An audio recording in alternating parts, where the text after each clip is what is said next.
myślę, że najważniejszą rzeczą, jaką dzisiaj zrobiliśmy, to odpowiedzieliśmy drugą połową na to, co się działo w pierwszej połowie. Dużo ludzi nam kibicuje, wiemy o tym.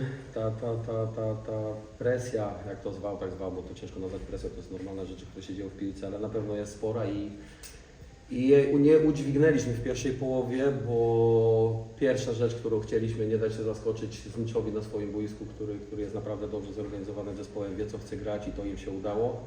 I to, co my chcieliśmy zrobić w pierwszej połowie, czyli wbijać piłki w pole karne Znicza, wiemy doskonale, boisko jest takie same dla obydwu drużyn, ale to nie jest boisko, które pomaga grać finezyjną piłkę. Gdzieś tam za dużo tego było w pierwszej połowie i w pierwszej połowie właśnie Znicz zrobił to, co miał zrobić.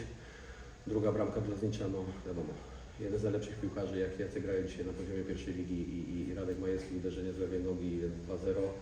Ale pierwszą ważną rzecz, którą zrobiliśmy w szatni, to uspokoiliśmy emocje, które były bardzo duże wśród chłopaków i daliśmy sobie cel, żeby strzelić tego gola. No i ten gol wpadł, a potem się już wszystko kręciło, że tak powiem, bo dopóki było jeszcze pozytywny wynik dla Znicza, wciąż my mieliśmy tą przewagę optyczną, szukaliśmy tego gola, udało się go znaleźć. I najważniejsza rzecz to, że chłopcy strzelić tego trzeciego gola i bardzo mocno na niego zapracowali, więc no, spijamy śmietankę z drugiej połowy.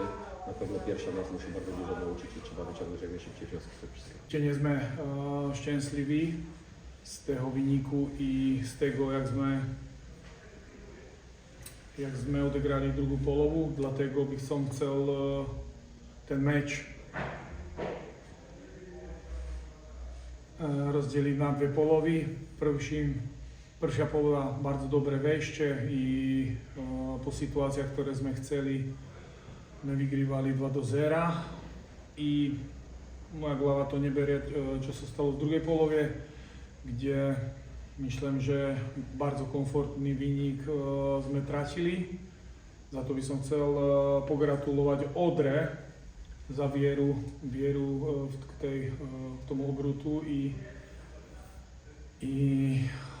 ten meč nastali tri momenty, dva pri stálych fragmentoch i ostatnej dlhej pivke, kde sme nedobre reagovali i pregrívame 3-0. Teraz je najvážnejšia naša reakcia, jak na tú zlú druhú polovu budeme reagovať i tie ľatvé blendy v obrone musíme popraviť v następných tréningoch i musím sa zastanawiać też na podejście, ako sme pošli do tej druhej polovy, dlaczego sme tak vyglądali, jak sme vyglądali. Takže tak by som videl ten meč.